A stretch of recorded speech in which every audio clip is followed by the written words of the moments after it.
Good evening. This is the Thursday, September 5th, 2019 Harbor Advisory Board meeting. We're in the Veterans Memorial Building on Surf Street in Morro Bay.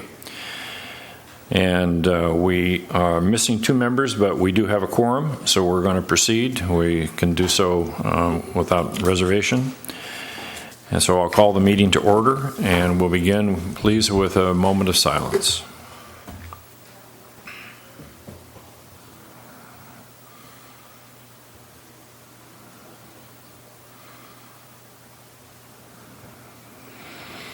Thank you. Pledge of Allegiance. Lynn, you want to lead us? Ready? I pledge allegiance to the flag of the United States of America and to the republic for which it stands, one nation, indivisible, with liberty and justice for all.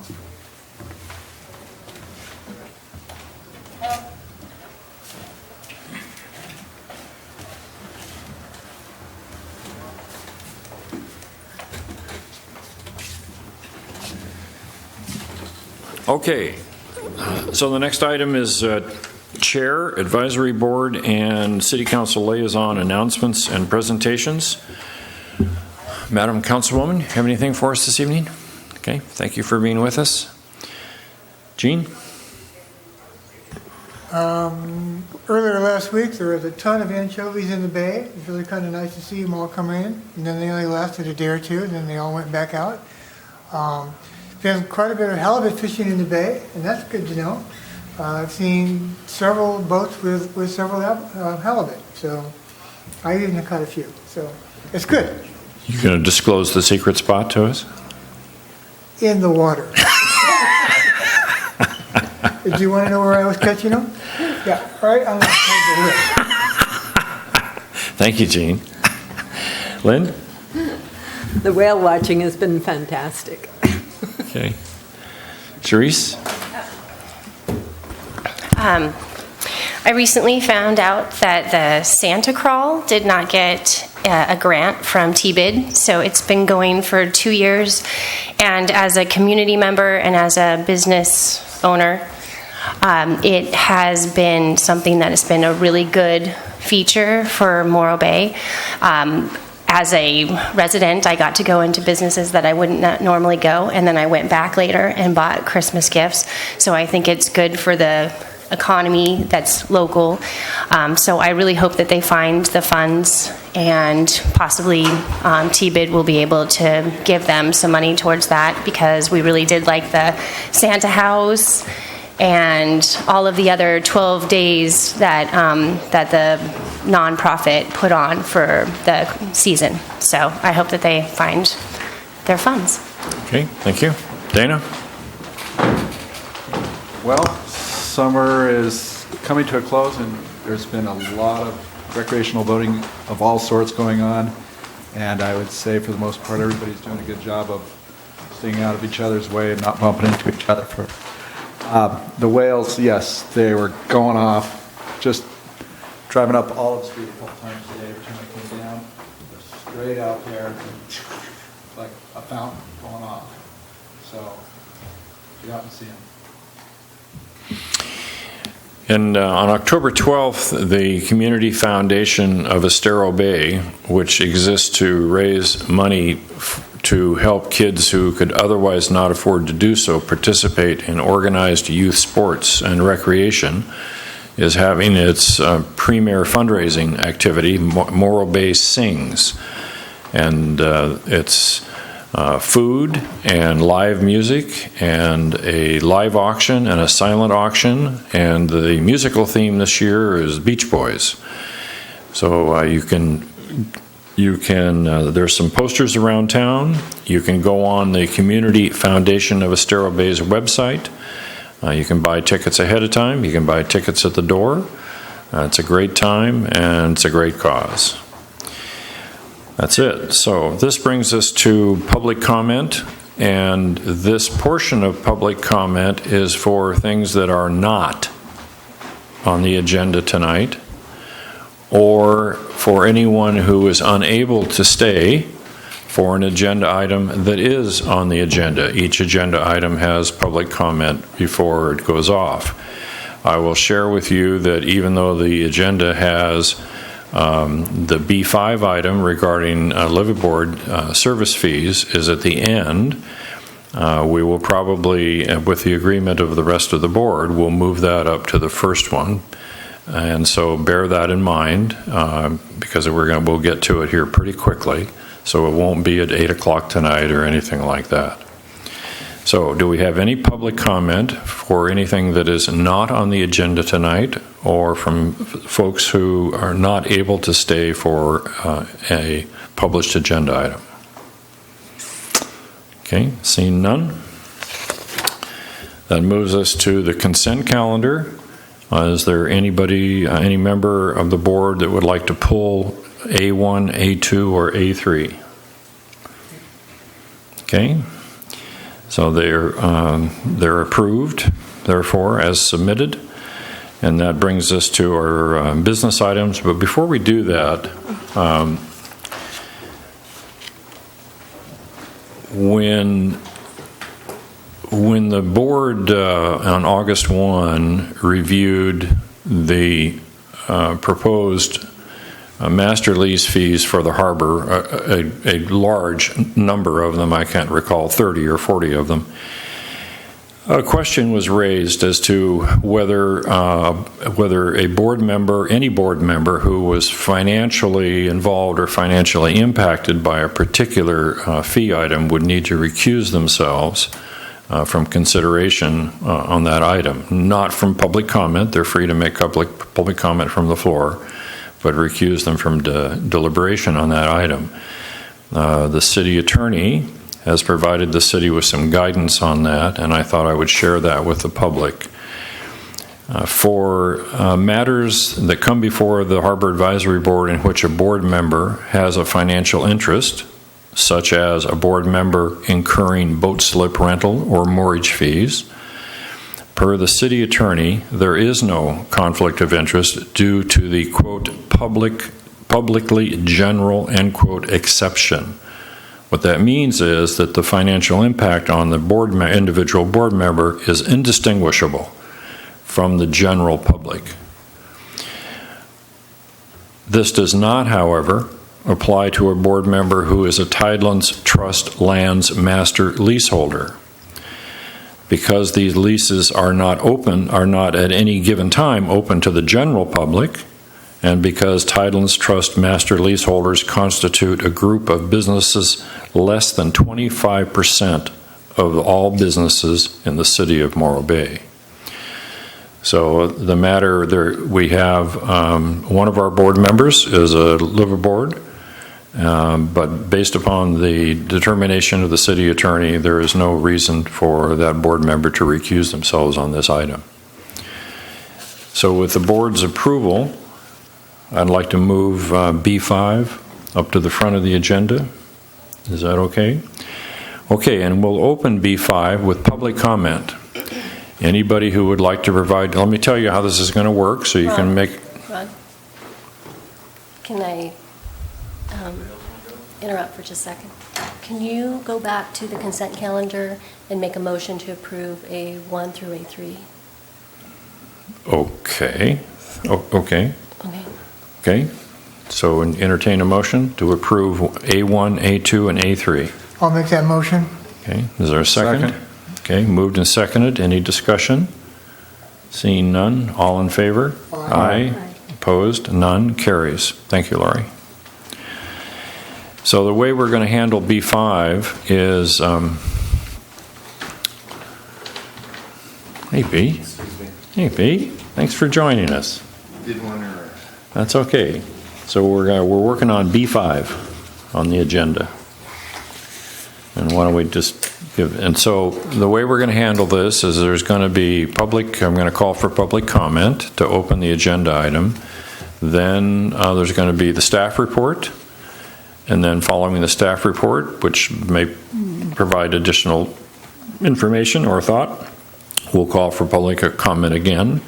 And once that's done, we'll bring it to the board.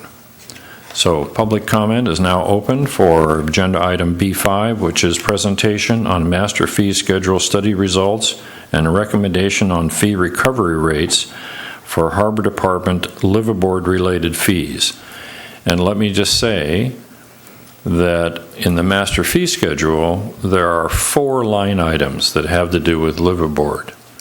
And the only 2 we are addressing tonight, because the other 2 have already been dealt with by the board, are service fees for moorings, which are monthly, and service fees for city slips, which are monthly. Those are the only 2 items. And maybe it would help if you would indulge me. I have a couple of notes here, which I'm not perfectly prepared for, that might provide just a little bit of background regarding this agenda item.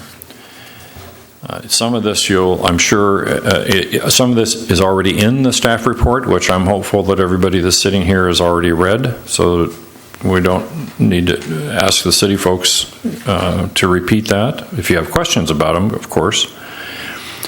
During the August 1 HAB meeting, the board reviewed all but 3 of the currently proposed fiscal year 2019-2020 harbor related, that's the only thing we have anything to do with, master fee line items for the city.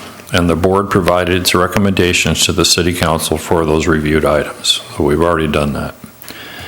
The 3 remaining items are rental rates for the city's commercial fishermen boat slips and the 2 liveaboard service related fees, 1 for moorage, 1 for slips. Historically, it's important to note the city's waterfront property leases, the Tidelands Trust leases that have nothing to do with liveaboards directly, have contributed financially to a broad number of harbor-related fees. Given the current and projected financial situation for the city at large and the Harbor Fund, that is no longer possible. Also, the City Council previously established Resolution 6315, which by policy requires that 100% of the cost to the city of all harbor-related administration and services be recovered by the relevant fee or rental, whatever it might be, with the exception of commercial slip and pier rates, which by that same policy are 85% recovery. So that resolution, that City Council resolution, which is established policy, is the overriding context for this agenda item. In 2018, the City commissioned a comprehensive cost and fee study, the results of which were reported to the City on July 9th, 2019, and that report is included in tonight's agenda item. The study's recommendations regarding recovering 100% of the cost of liveaboard-related city administration and services is as follows, which brings me to the 2 agenda items tonight. Or I should say the 2 elements of this agenda item. 1, liveaboard service fees for moorings. The current monthly fee is $17.40, and the study recommended for 100% cost recovery, $90. It's important to note that that service fee covers a portion of city utilities, trash, bathroom maintenance, and the pump out station. That's what the money's for. The second element is liveaboard service fee city slips. And that is, the current monthly rate is $35.80, and the study proposes that for 100% cost recovery, it'd be $100 a month. That service fee covers electricity, water, trash, bathroom maintenance, dock maintenance, and a portion of the pump-out station. So that's by way of background. I'm more open to public comment. Anybody who approaches the mic, you do not have to identify yourself these days. You don't have to tell us where you live, but I'd love to know who you are. And if you are a liveaboard or not a liveaboard, that would be meaningful for the public commentary. And you have 3 minutes.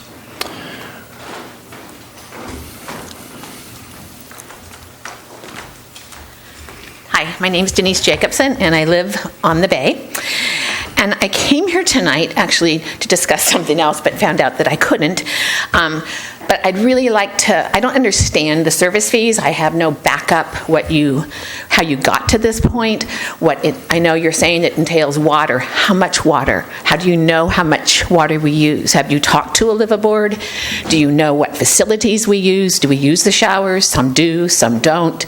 So I think you just kind of picked this number out of the wind, and I have to fall back on how, with mooring transfer fees, if you can approve $1,259 to process one piece of paper, I have a hard time believing that any of your prices are correct or have any backup. I don't see what your assumptions are on your budget fees. That said, before the meeting, I got together with Becca, and we have decided that we will work together. She'll meet with the liveaboards, and we can discuss all these things. So what we are hoping is that you can postpone your vote to go along with the fishermen when they have their vote in November, and that we can work out some of the details. But I will leave the floor to other people that I know they have a lot to say. Thank you. Thank you, Denise.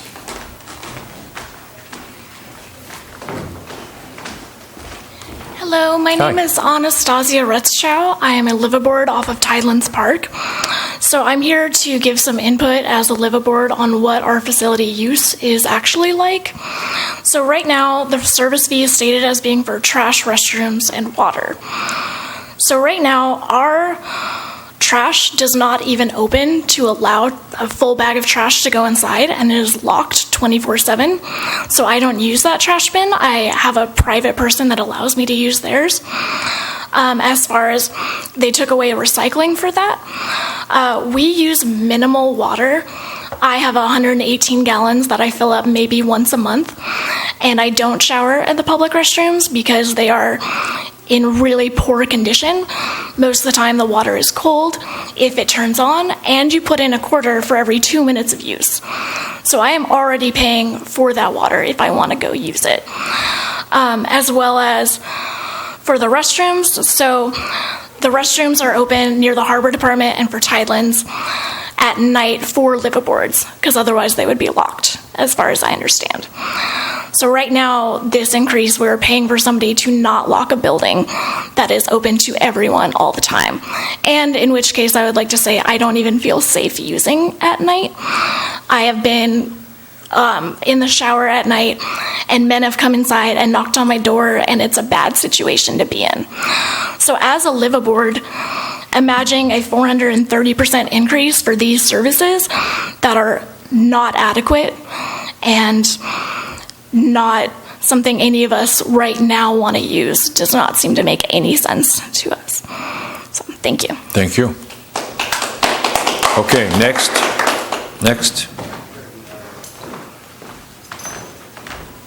Good afternoon. My name's Scott Moore. I'm the owner of Tanya B, right across from Tidelands Park. And the question that we have, a lot of us have, that we've asked Harbor, and what are we actually paying for? Because everything that we're paying for, anybody that comes to the area in their own boat from Avila get for free. Avila comes down and they fill up their water. The amount of some of these boats and yachts that come through here, 500 to 1,000 gallons, so they can go to Mexico. We don't spend that much water in 9 months. So if it's going to be to where we're paying a fee for something, what are we paying for? And Avila as well, they come in, they use the sewers and everything else. Everybody has access to the water that's down there that we're using and that everybody else is using. And when it comes to the bathrooms, just like she was saying, it's a little ridiculous. I've had to throw people out that are basically living in the shower so I could take a shower. I always had to take my own shower head because those were always stolen. And then the coin machine will get busted. If we're going to pay for something, I'm willing to pay for something. But I don't see anything that we're paying for right now that the general public doesn't have for free. And it's getting to an issue where Santa Barbara, they all have keys. A lot of the other places, they have keys for private stuff. We're not asking for any of that. We're just asking for our rates not to be increased to this amount for something that we're already paying for that everybody else is getting for free. And if it wasn't for these people here, there's a lot of people that could have been hurt with different issues down there with the transients that come in. These are the ones that are calling the cops so people don't get hurt. And it happens many times, sleeping in our boats, sleeping on the dock, sleeping in the parking lot, sleeping in the little boat we have out there for our kids in the sand area. We're the ones that stop that. Picking up the trash, that's our front yard. So what we're paying for is, we're paying, that's fine. But we're not seeing what we're getting out of it. And to raise it that high is something that not all of us could afford, and it's just something that is sort of extreme we see. Thank you. Thank you. Okay, next. Don't do that, please. Please don't do that. If I remember correctly, what the city council asked for, if people who want to agree or give a sign of approbation, is that they raise their hand. Is that correct, madam? Yeah. So, okay. And who's next? Please. Hi, my name's Jesse Brazil, and currently I don't have a liveaboard permit. My liveaboard permit was taken from the Harbor Patrol because I refused to pay a $700 bill for supposed fees for me camping at the dock, when actually it was me and my girlfriend. She was living with me on the boat at the time when I had a liveaboard permit. And we would go in the morning because she doesn't know how to row the skiff across the bay, and we would park my boat at the dock and go up and get coffee and donuts. She'd take off to work, and Jesse, I'm sorry, I'm going to have to interrupt you because I'm going to have to interrupt you. We have to stick with the agenda and you can keep going, but but provided I understand. Okay, so the issues are twofold. Or in your case, it's just one, because were you slip or moorage? I have a private mooring that I rent. Okay, so the issue is, in your case, is service fees, the proposed service fees. Well, that's not necessarily true, because I'm getting my liveaboard permit back. This evening is about the service fees, and we just simply can't, by virtue of ordinance, we can't talk about things that are not on the agenda. We can't do it. Okay, I understand that. So can I ask a different question? I'll change the subject here towards what you're saying. If it has to do with the service fees for moorings, sure.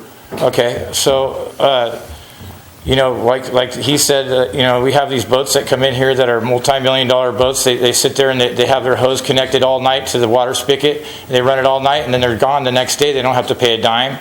On top of that, I'm not going to pay for a water bill if I have to pay. It's called double taxation. You're not allowed to charge us a water bill if you're going to charge us at the shower head too. It's wrong. It's not correct. Because I go in there and half the time I put my quarters in there. It's cold water that I'm paying for. It should be. I've been down south before and seen all these other harbors. They all have private restrooms with keys. For the liveaboards. And for me to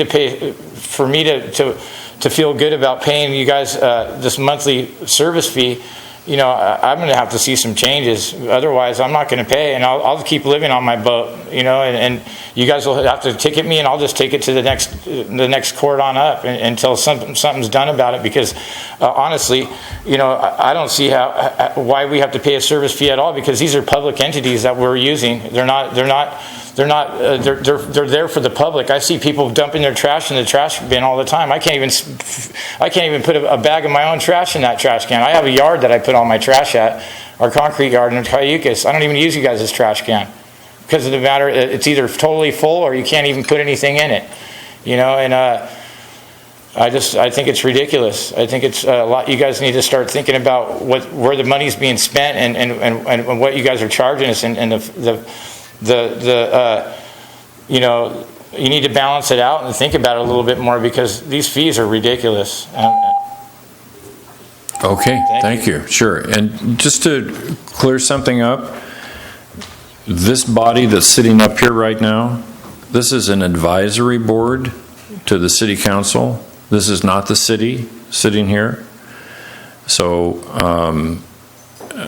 we advise, we study, and we advise, but we don't make decisions per se.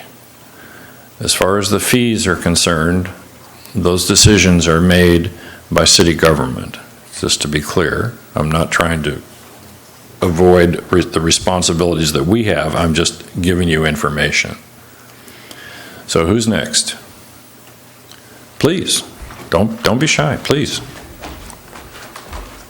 Hello, my name is Christopher Colpe. I live on a mooring at Tidelands Park, and I just wanted to say that if there is a fee increase, perhaps it could be postponed until new facilities have been provided for us, because we all would enjoy good facilities, but if, I think it was November when they were proposed to increase to $90, and I don't imagine that by November anything will have changed, because it took, was it 2 or 3 months for a 2x4 to be bolted to the end of Tidelands dock? And, you know, we can't tie our boats to the backside of the dock that's provided for us because there's a whole lot of eelgrass, which is important to the ecology of the bay. I'm in full support of eelgrass, but I also need to tie my dinghy to something in order to make it home and, you know, live on a boat. So. Okay, thank you. Thanks. Okay. Who's next?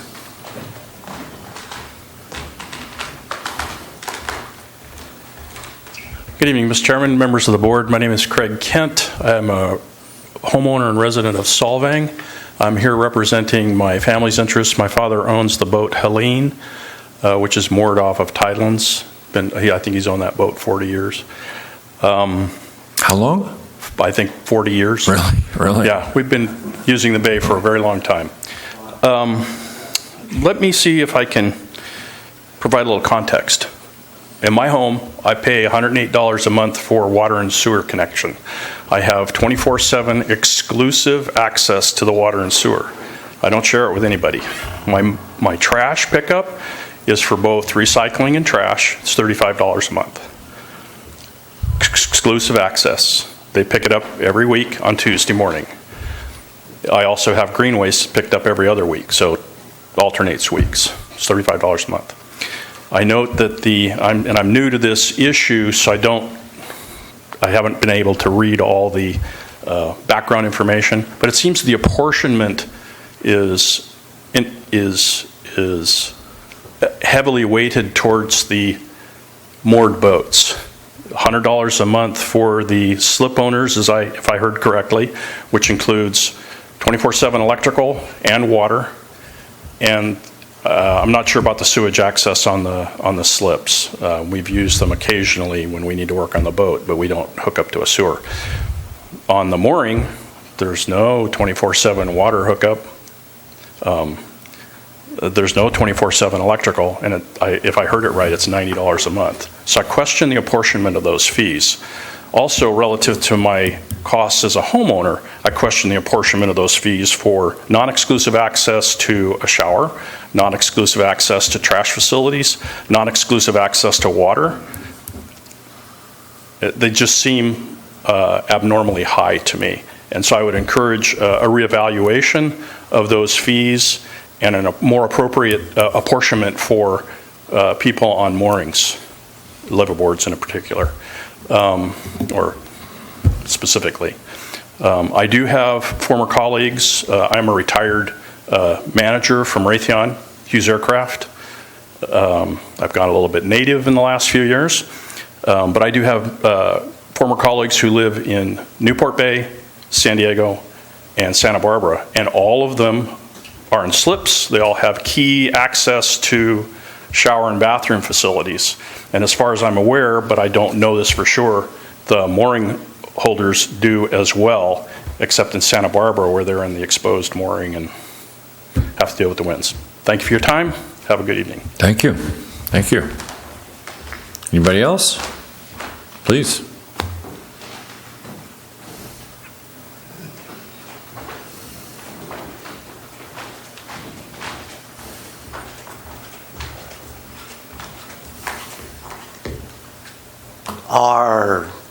I'm Pirate Steve. I get blessed at what I get to do in life.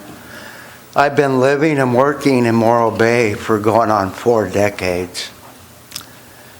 In particular, I've worked on the bay with very famous captains over the years. Been very blessed.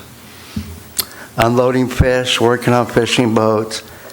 And I like those, when you're out at sea for a week or so, you kind of need a shower.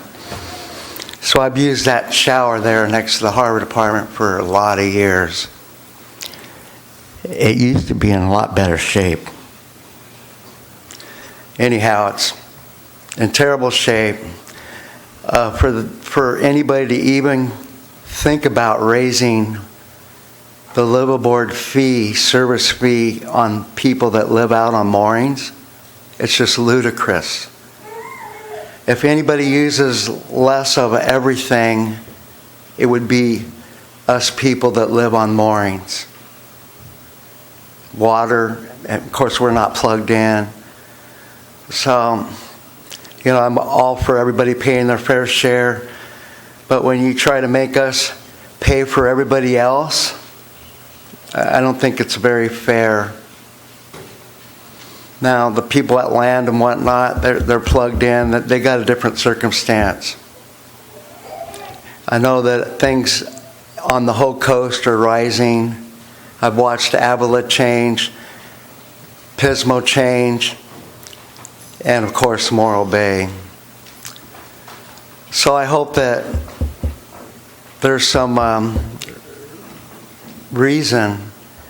intelligent reason put in to this decision of raising our rates. I'm all for a little increase, and I want to thank each of you for your service and what you do, because if it wasn't for what you guys do up here, we'd have even a tougher time. So thank you for your time and service. Thank you.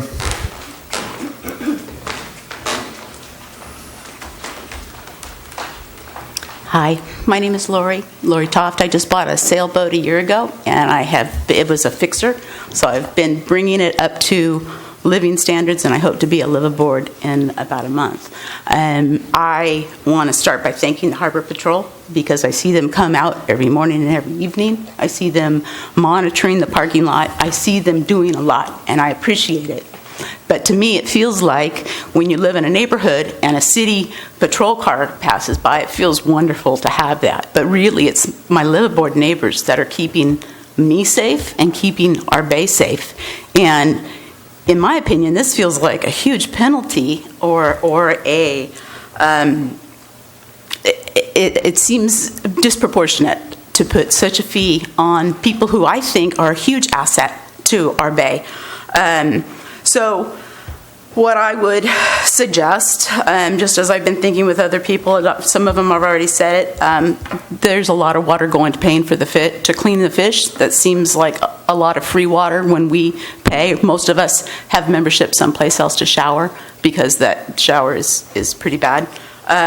What if we had stickers for the parking lot? We're paying for it. We ought to have a parking spot, and many times we don't, because there are a lot of campers there and a lot of tourists, which I understand are important, but that's like the only thing I use is a parking lot. I take my trash, I haul my own water out, and I don't use the showers. So like I said, or like Steve said, we have a small footprint, the liveaboards. We really are not using very much, and I think are a huge asset to the safety of the bay. Thank you. Thank you. Thank you. Ma'am, we're fine with the baby. You don't banish yourself out there. Really, we're absolutely fine. No, it's okay. It's great. Anybody else?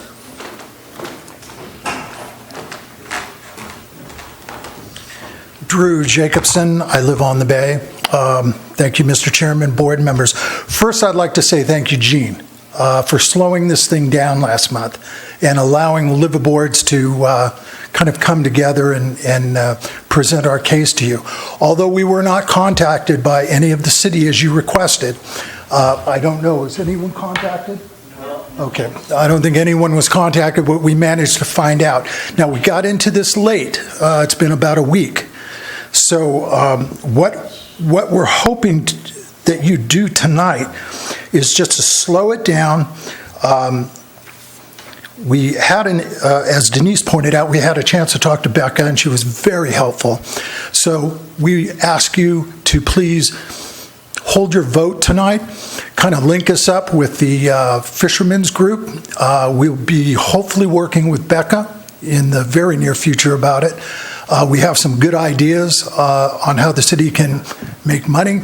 But again, I want to thank all of you guys. Thank you very much. And thank you. Thanks. Okay, who's next?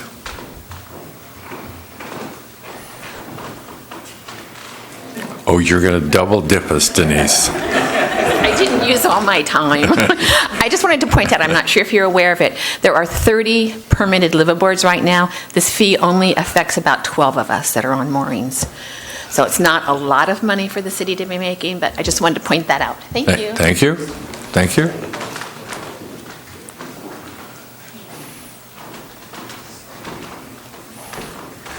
Hi, everybody. My name's Mike. I've just heard about this like a week ago, and as far as slowing it down, that'd be great, so that we can all like think about it and talk about it. I mean, this is the first I've heard of it. Somebody left a flyer in my dinghy, and I'm all for paying something, but when the shower is flooded or doesn't work or no hot water, and I shag out 4 gallons of water a week. That's about all I take out there, and otherwise it's bottled water. I just don't see it. I have to shower somewhere else because the facilities are terrible. Thanks. Thank you. Thanks. Anybody else?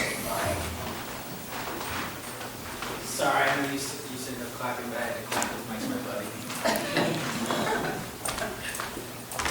My name's West. I'm a recent liveaboard, actually, and I don't know. I have a few questions. So there was a study that was done by who?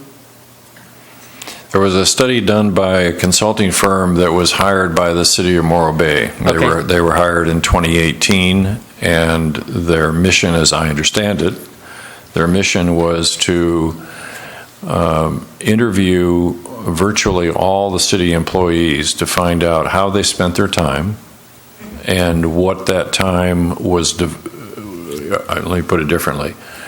What activities their time was spent doing. And then the consultant took that data and compared it to employee costs and facility costs and a variety of cost factors, and then crunched some numbers and came out with their recommendations relative to the city's master fee schedule. So they looked at basically what it was costing for the facilities and the staff, et cetera, et cetera, et cetera, and they came up with a number. That's my understanding. And then how did the $90 come up? Did they just say, you have X amount of people living there, and then so we're going to just slice it out to everybody, you all going to pay this much? I don't know the answer to that. Okay, when this portion of public comment is done, then we're going to give the Harbor Department an opportunity to give its staff report. Okay. And maybe there will be more information coming. I asked because it sounds like an outside group looked at a situation, came up with a number, and said, bang, $90. But they didn't look at how are the facilities working for people? How is the trash? How's the water? How's this? Is any of this working for people? I don't hear any sort of like bang for your buck. What are we getting for the extra 435%? And so far what it sounds like is the same old facilities, the same overflowing trash that's locked, the same shoddy shower situation, the same, like for somebody like me, I don't have pump out from my boat. I don't use any water. I bring my own water. I don't use any electricity, nothing. I don't use the bathrooms, I don't use the showers, nothing. So it's just going to be basically like it was $17 a month to have my boat out there and to have a place to tie up my skiff safely. And now it's $90 a month to have the same thing. And so it's a kind of a frustrating sort of situation where it sounds like an outside group came in and said, hey, here's a pile of money that needs to be collected from somebody, put it on them. Are we going to fix anything? No. Are we going to improve anything? No. Are we going to give you any value for that 435% increase? No. So I would really encourage you guys to look at the situation and see, you've got a number, but is it fair to the people that the number is impacting? Does that make sense? Thank you. Anybody else? Okay, seeing none, that brings us to the staff report for this agenda item. Sorry.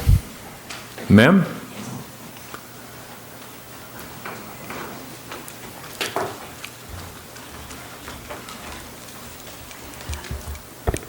Hi, my name is Mimi Goldberg. Good evening, the Harbor Advisory Board. And I moved to Morro Bay in 1989.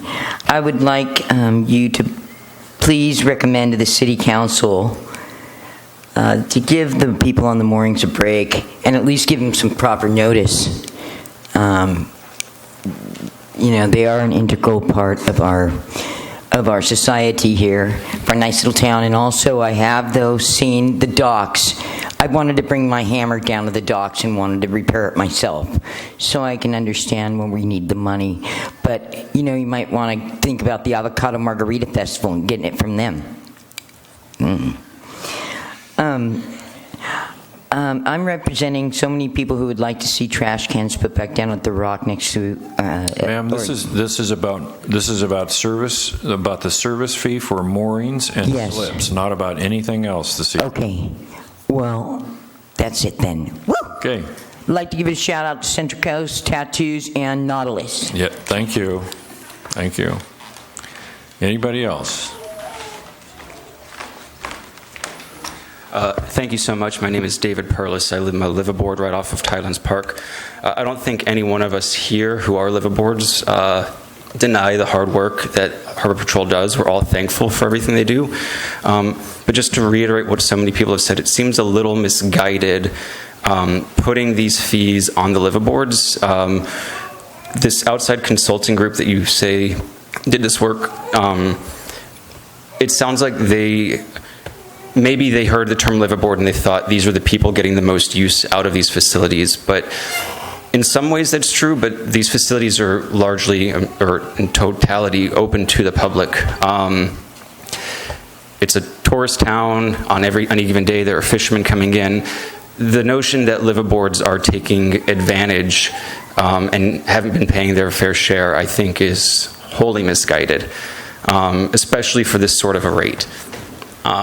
So it would be in the board's best interest, I think, to at least sit down, have the consulting firm get some sense of what our lives are actually like, and have us weigh in on this as well. I was wondering if, you're saying that we have to be, or harbor services have to be recouping 100% of the cost. Exactly how much of a deficit were they in this past year?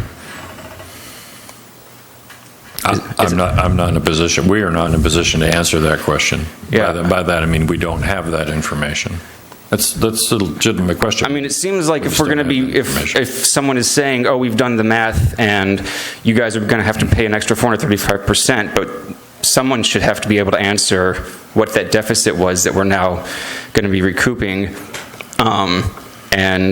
And I'm a little bit sorry that we're not able to answer that today, but I understand that you are not personally on the consulting itself. Well, there is quite a bit of financial. I don't know that the answer to your specific question lays there, but there is quite a bit of information in the cost recovery study itself, which is attached to this agenda item.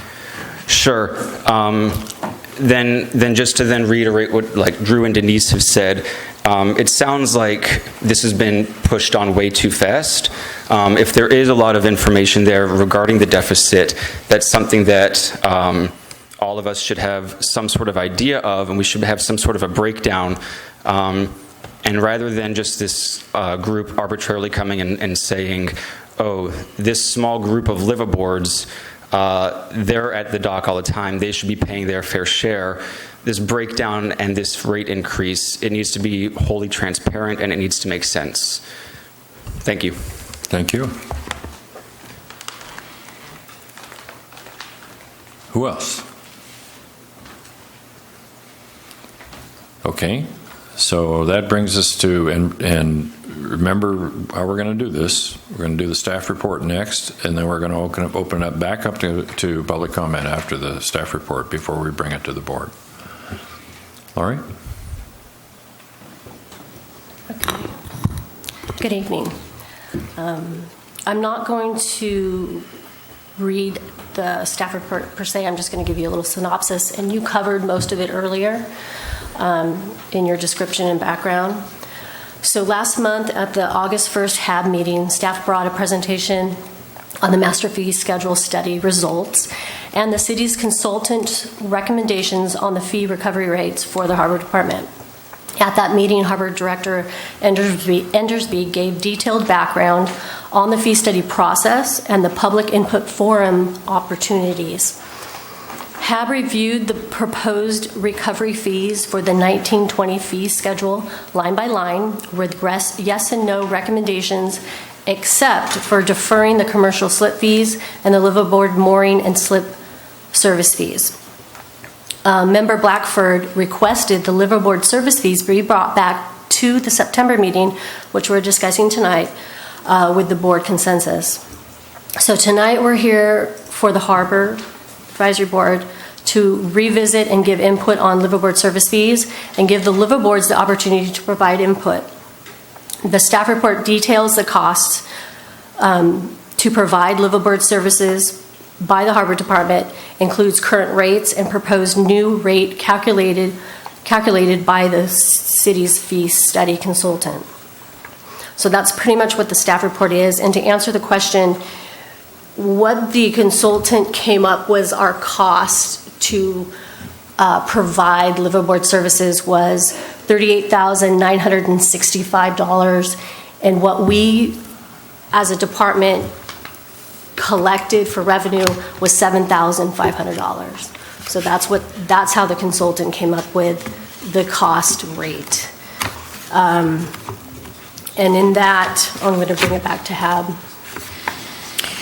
Can you repeat those numbers? I'm sorry. Yeah, give me just half a second here. Lori, is that page 528? Yeah, is that's the graph on page 528? The matrix? Graph. The matrix? Yeah. So give me just a second. Let me pull it up and be happy to repeat the numbers. Give us just a second to find the right document. So total cost, which would be employee costs, the program costs, citywide overhead costs, all together, all of them came up to $38,965. And with the total revenues of $7,500.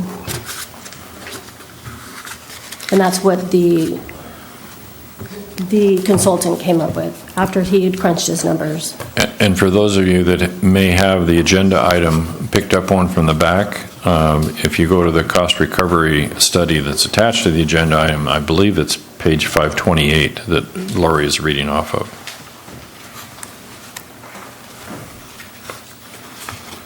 It's also online in the city's website. It's also by definition available online through this particular agenda for the Harbor Advisory Board because it's embedded in the agenda. So there's a number of opportunities. And Lori, if you know, if someone did not have ready access to the internet and they wanted to get a copy of the study, what would they do? So there's a copy in the Harbor office that they can have or use or look at. Okay, and if they wanted to actually have one of their own, what would they do? If they didn't have internet, because... Correct. If they did not have internet and they wanted to have a hard copy of their own, what would they do? I could make copies, but I'd have to charge them. Okay. Lynn? There's a copy fee that I have they also have a copy in the library? Not anymore. Not anymore. Not anymore. No. Yeah, so it's in the harbor office.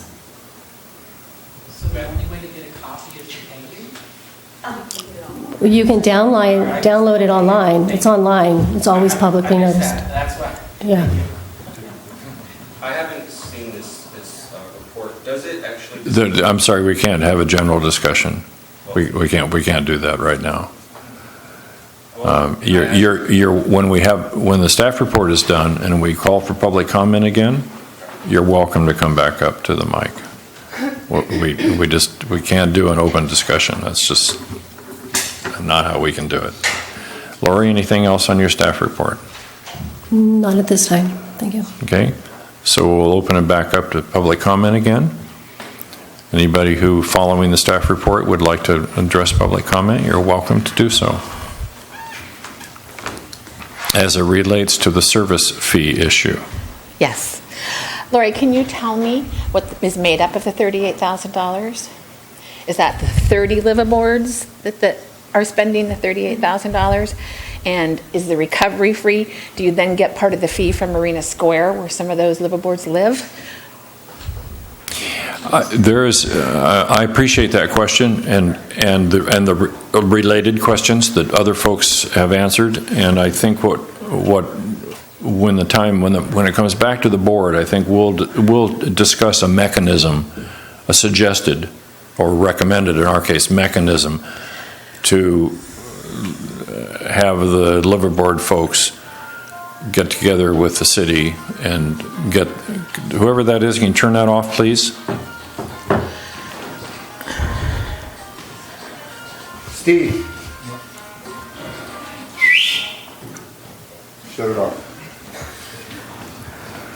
I understand the desire, and we need to figure out how to facilitate that process. Thank you. Yeah. Okay, anybody else for public comment? Thank you. Having not seen this report, does it, I get the $38,965 is the estimate for what it costs. Does it, or how does it distinguish, use costs incurred by liveaboards versus just the general public? I don't think we have that information. I understand the question. Mm-hmm. I don't think we have that information this evening.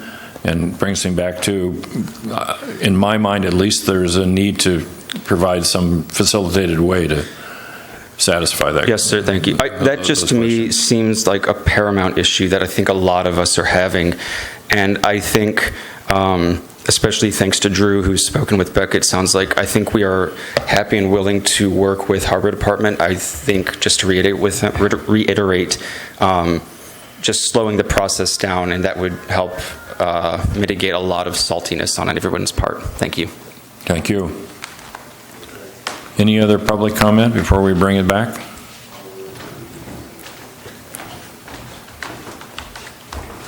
I don't really understand what any of that, like $38,000 means, and I won't even really try to. But it sounds like it's citywide, not just Harbor. And I don't know if anyone's looked for a home to rent in Morro Bay lately, but so many of them are just Airbnb rentals, and I know they're not contributing to the community much at all. And I know tourism is important, but in what way is the city benefiting from that other than a few restaurants and stuff like that? So it seems unfair that such a marginalized group would be paying so much for that when big corporation things like Airbnb don't contribute to Morro Bay at all. Anybody else?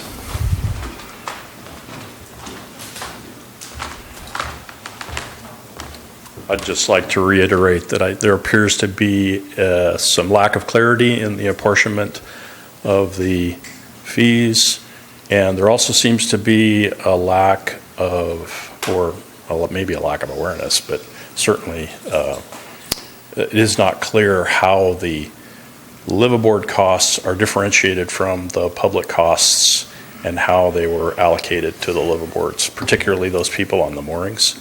And I think those folks deserve a very clear breakout of that explicitly. Thank you. Thank you. Give me just a second here. I'm taking notes as you folks talk to us. So give me just a second here. Ma'am? Hi, my name is Mimi. And I just want to know, like, why did it take so long for you guys to figure out from $7,500 your intake to $38,000? That's a huge amount of money, and it should have been a lot less time. That's a lot to figure out now. I'm sorry. You can recommend to the city council that they get another person to do another survey. And I think we need a second opinion. I think that would be great for everybody. Yeah. Okay. Thank you. Thank you.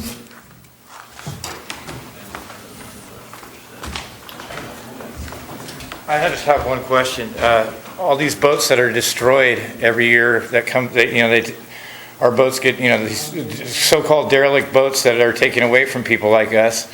They get $10,000 per boat. You guys get $10,000 per boat to destroy them. Why don't you guys take that money and pay for the $38,000? You know what I mean? Where's that money go? Is that going back into our harbor? I don't think so. Okay. Anybody else?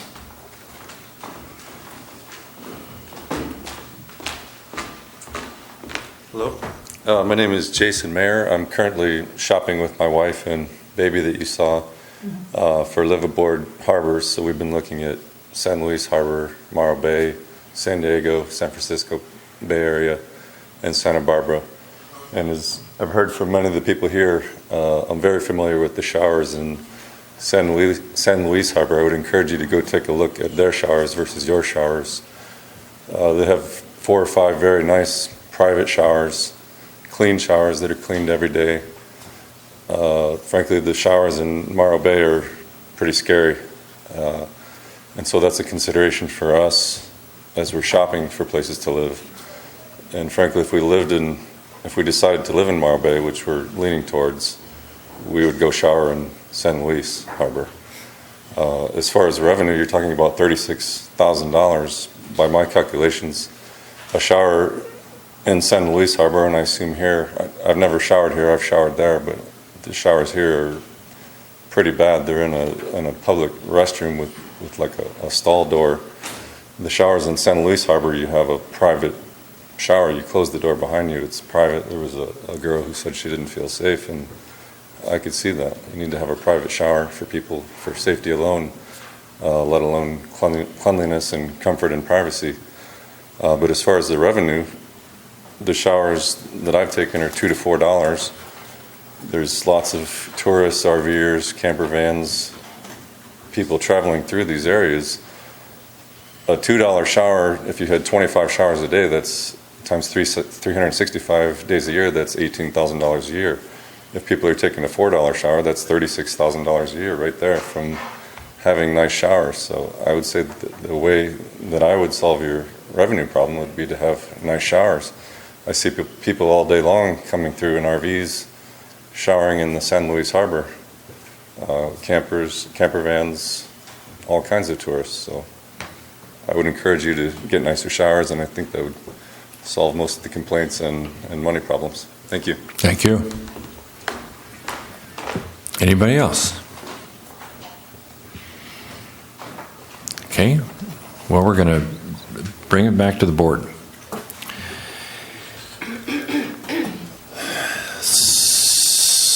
So let's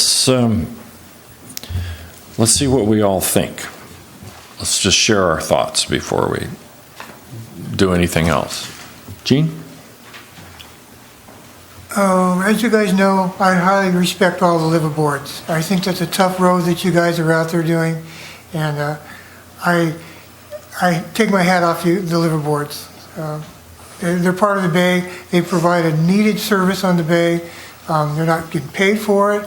You guys provide service. You guys are the watchdogs on the bay. You're the stewards of the bay. And you guys know that, and I believe that. Running some numbers, at $38,000 and at approximately 40 liveaboards, that's $9,000 a year per mooring liveaboard, and it's like $800 a month.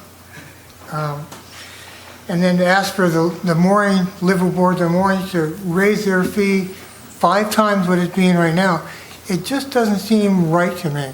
I believe that you guys are right, that the public you're being asked to pay for the public's use of the services. And I agree that we should postpone it until we can get some more information. Thank you. Thank you, Pete. As a commercial fisherman and a slip holder within the harbor, we're feeling these increases as well. I've known many of the liveaboards for many years. In my opinion, the consultant that came up with these figures is looking to make up an awful lot of money in a narrow scope. I agree with a lot that I've heard tonight. Most notably, I would like the City Council to take a step back and give us some more time. Thank you. Okay. Lynn? Although I also, and anybody can see that this increase, the recommended increase for services is astounding. I think that if you look at the other side, the current rate is really insufficient, and the fees must be raised. It does not make sense to have a service fee of less than $20 a month for those things. Those services are available to you. Whether or not you use them is not always relevant. Everybody pays city taxes to keep our streets in good repair. Whether or not you own a car and drive it on the city streets does not make your a portion of the tax rate irrelevant. You still have to help pay for it. Therese? I can talk on this one, please. No. Okay. I have a couple questions. In Avila, Jason, can I ask somebody from the... No. You can ask questions of the staff if you choose. Okay. Or from another board member if you choose. Okay. Well, I wanted to know, because in Avila, is the water free when a boat goes up to the dock? Well, one of the comments was that people come over from Avila and they fill their boat with a ton of water, and I wanted to know, is that because they charge for it in Avila? You don't know? No. Don't know. Okay. Then the other, so there's 40 liveaboards in 30, and those also include people who live in Marina Square, right? And do they have to pay this fee as well? They don't have to pay the fee if Marina Square is providing the service. Okay. Which they are. Right. So we're talking about 30 liveaboards, and those ones that are at Marina Square are 18? I have no idea how many are exactly at Marina Square. I don't have that information with me. Okay. I just wanted to know how many of the 30 liveaboards are actually incurring these service fees. About 12. About 12. Okay. Yeah. So that's what she mentioned, and I just wanted to check that out, because that's not getting you to 38,000 even with an increase. Becca? I believe there's a monthly service fee for liveaboards at Marina Square to be approximately $70 a month for mooring holders and $130 a month for slip holders. Okay, thank you. Okay. How did we get to separate water use? Money fee, better services. Okay, so one of the things that I want to talk about as far as like the increase goes, I feel that the services that are provided for liveaboards is not worth that increase. And I would honestly, I feel really strongly about the safety issue too, and that there really should be some kind of lock for them. We talked earlier today, Lori, in regards to if you had it locked, then the maintenance would be better, then the safety would be better, and then possibly no quarter payment for the water. So that's something that's moving towards that increase fee. I'm not a fan of going 400 times, like do an increase. People have planned budgets, and so something of an incremental kind of apportionment of, 100%, then 200%, then 300% from the original, and then finally in however much time that would be adequate would be my preference to an increase. And that's how I feel. Thank you. Dana?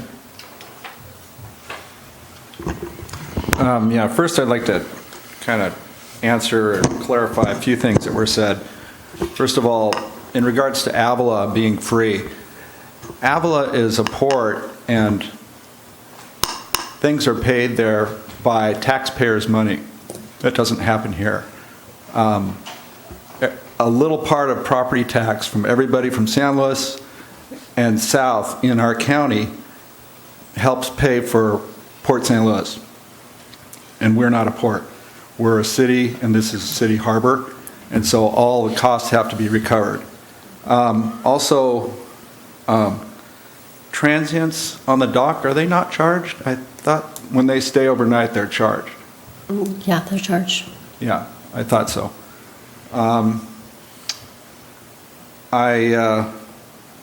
I used to be a liveaboard 35, 40 years ago. I was a liveaboard back when you could anchor for free in the back bay. And so I know the conditions and the situation in the facilities. And what a great place to be a liveaboard. However, I agree that this is a big increase all of a sudden from where it was. I do think that there needs to be recovery, but I think that maybe facilities need to come up a bit. I am in favor of postponing this also until something is hashed out. I kind of like your idea of a schedule of getting to that point. So those are my comments. Oh, wait, one more thing. The destroyed vessels, those come from grant money from the EPA or from the National Estuary Program, and that money is only for that to keep the bay clean. We can't, that money doesn't go to the harbor and they can just spend it any way they want.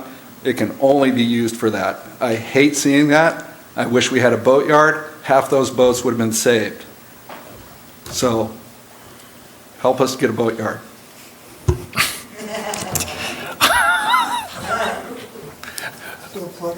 Yeah, apparently we can't follow our own instructions.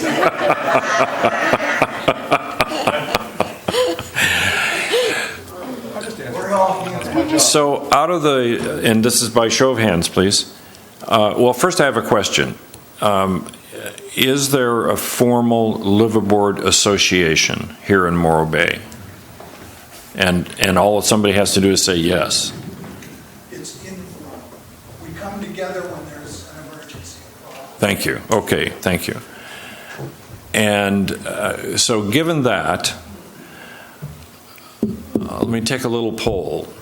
Of the folks that are sitting with us tonight on this issue, this particular issue, and there's quite a few in the room, 30-ish, 40 folks, how many of you, by show of hands, would be willing to actively participate or get together as a group to codify your questions and your issues and your concerns and your desires so that some representative number of you, less than 40, just to keep it manageable, could meet with the city if the city chose to do that? How many of you would participate in that process? Okay, that's virtually everybody. Okay, I'm not going to get into how that would be organized. That's not my business. That's your business.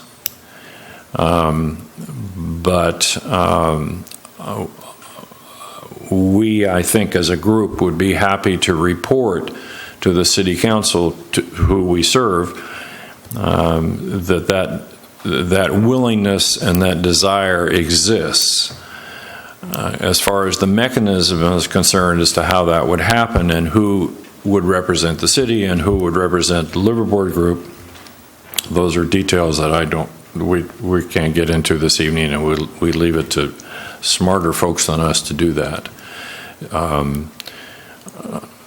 I will offer that while the Harbor Department, the City of Morro Bay Harbor Department is charged by city government with administrating all matters in the harbor, to include the liverboard service fee situation and the liverboards. There are other people in the city who have been involved in the cost recovery study that was done, and there may well be other people in city government who would desire to participate. That's not my business, that's the city's business. But having said all that, I think what we need to do is we need to entertain a motion on this agenda item, how to move what we're going to do with this agenda item this evening.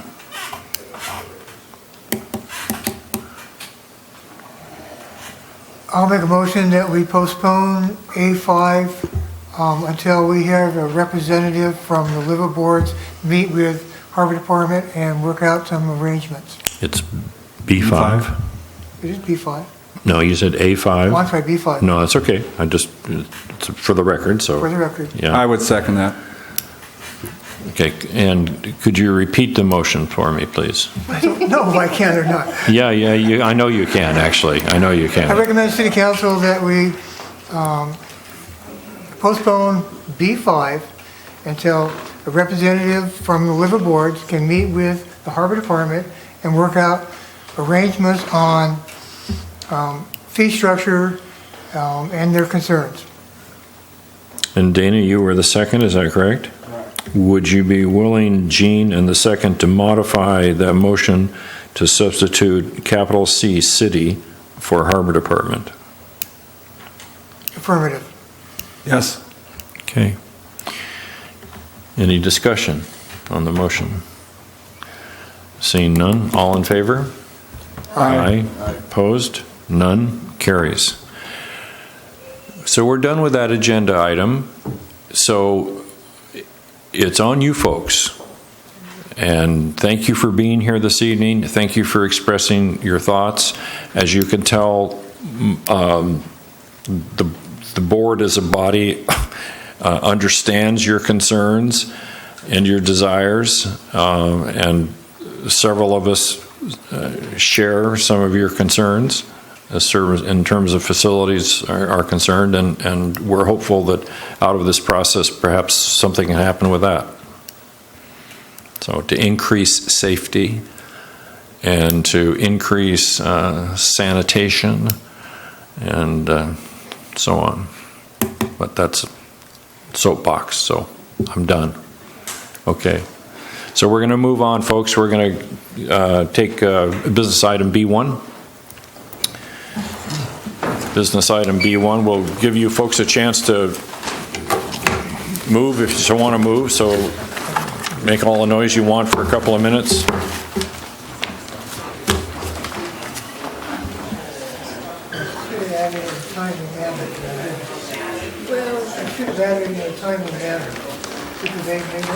Well, it's up to them.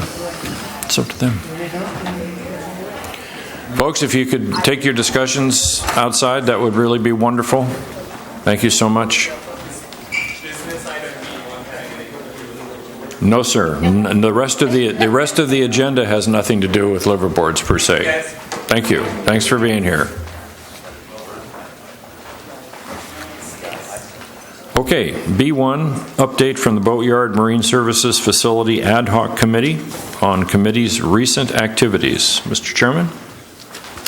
Yes, last month we were tasked with looking into grant funding for a full feasibility study for the Marine Services Facility on the Triangle Lot. We have a gentleman, Mr. Lou Tarnowski, who has been his business to do grant funding for Cal Poly and a lot of other places. He's a retired gentleman who has offered his services to educate us and help us with all things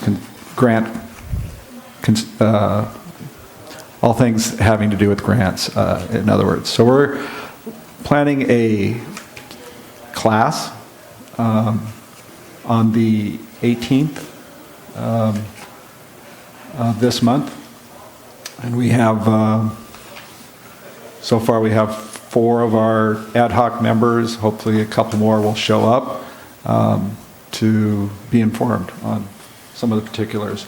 And we'll go from there. Just, it's a starting point. Have there been any further developments on identifying potential sources of grant funding? No, that's going to be, I'm going to be asking members to bring anything that they may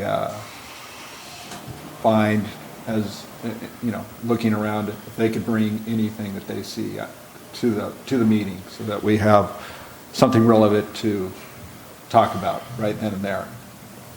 Okay. Any questions for Dana? Gene? How did you get hold of this gentleman? He was referred to me by Pandora, who is on our committee.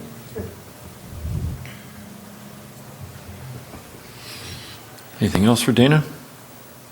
Okay. So no action necessary on our part on that, other than to receive and file. B2, update from the Finance and Budget Ad Hoc Committee on the committee's recent activities. The chairman of that ad hoc committee is not with us this evening. I'm on that committee, and we have nothing to report from the past 30 days. Any questions for the committee? Any requests of the committee? Okay. That brings us to B3, update from the Eelgrass Ad Hoc Committee on the committee's recent activities. Madam Chair? We have not had any meetings, and there really is nothing to report since last month when our consultant said that we should continue as we are and not pursue the policy that we were talking about, or having a mitigation bank because of cost. But one of our committee members, I got an email from her, and she is asking for a final meeting, and I think she has some ideas. So we'll wait until Kathy gets back. We will talk to her and see if maybe there is something more that she wants to think about. Any questions, comments for Lynn? Lynn, to state the obvious, the committee had a charge, and it needs to either move that charge along, excuse me for telling you, which I know you already know and have well in mind, or it needs to bring it to a conclusion, a reported conclusion. Yes. B4, update on the Harbor Department Lease Management Policy Update Process. 2 of the board members are in that working group. It's Charisse and myself. I did not attend the last meeting. I was out of town. So Charisse, please. Okay, I will be brief. It was just a meeting about words and choices, and it was pretty dry, just putting everything that we've been working on, all of the research, all of our minds together, and it's just mostly about semantics and syntax. And the next meeting, Lori, when's the next meeting? I believe it's the 17th. 17th. So we'll be meeting again, but we're getting there. Do you have any thoughts as to when it might conclude, the process might conclude in terms of calendar? No, I do not. Okay. Okay. Any questions? There's some things that seem like they will take a little time, and they might take longer. But we're definitely getting into just making a really good, well understood document at this point in time. And some things we're going to revisit that were small things, but really needed a lot of information gathered in order to get it all into the right context. Yeah, I only recently joined that working group, and I was not involved in its first several meetings or its work. But I can tell you that based upon the draft document that's being worked on right now, if it concludes as it appears to me that it's going to conclude, it's going to be a vastly improved policy for the city. Vastly improved policy. It's time well spent. Any questions or comments for Sharice on this agenda item? Okay, so that brings us to declaration of future agenda items. We have some listed already. Is there anybody that would like to declare an additional future agenda item? Okay, we have postponed for 2 meetings our little mini SWAT. I'd hoped that we would do that earlier this year so that we could plan out the balance of the year, but the calendar rolls on and we have ongoing opportunity. So we will get to that very quickly, and that will help us set some direction that we want to recommend to the council, and then council can give us guidance from there. Okay. Lori? I did speak with Dwayne, and he is probably available for October to come back for the quota fund. Oh, wonderful. Okay, so an update for the quota fund, that'd be great. Yeah, it's a declared item, right? No. Yes, it's declared. Yeah, it is. Thank you. Wonderful. That's great. Okay. Anything else, folks? Okay. Motion to adjourn. So moved. Second? Second. Okay, moved and seconded. Any discussion? You're in shock, aren't you? You're in absolute shock. I know you are. Yeah. Okay, so all in favor? Aye. Opposed? None? Okay, carries. Thank you. Thank you all. Thank you.